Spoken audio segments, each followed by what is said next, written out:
Io l'ho saputo per caso, sì, stamattina in edicola, dall'edicolante, quindi notizia fresca di giornata e da questo punto di vista già l'altra volta avevo segnalato che secondo me l'ANAS manca di queste informazioni perché avvisa giustamente il sindaco di Susegana, ma almeno Maserada e Spresiano, che sono le due arterie su cui poi il traffico si riversa, secondo me dovrebbero essere avvisati per potersi organizzare al meglio.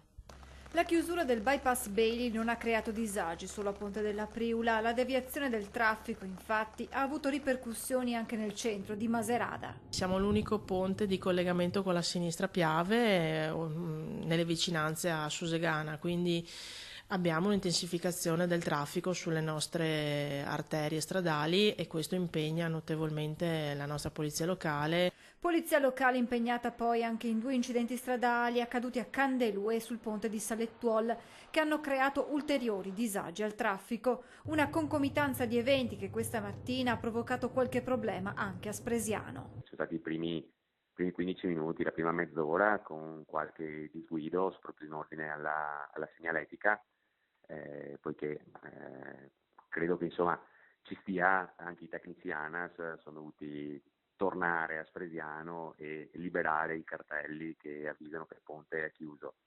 E poi dopo, vabbè, c'è stato un incidente sull'altro ponte, quello di Maserata, quindi sì, qualche piccolo disguido c'è stato, qualche piccolo disagio c'è stato. Se avessimo saputo subito alle 7 della chiusura del Bailey, sottolinea il sindaco di Maserata, ci saremmo organizzati. Avremmo potuto anche avvalerci di eventuali ausiliari o chiedere ad altre polizie locali di altri comuni di darci il loro contributo. Situazione poi rientrata con la riapertura nel pomeriggio del bypass di Susegana. Intanto anche in altre zone della Marca si fa un bilancio del passaggio di questa nuova ondata di maltempo. A Segusino è rimasta chiusa la galleria sulla provinciale 25 per allagamento. Uno smottamento della scarpata di una strada silvopastorale si è registrato invece a Cappella Maggiore, dove la scorsa notte vi è stato anche un blackout, situazione poi in breve tempo ripristinata, come sono stati risolti in poche ore pure gli allagamenti di alcuni scantinati.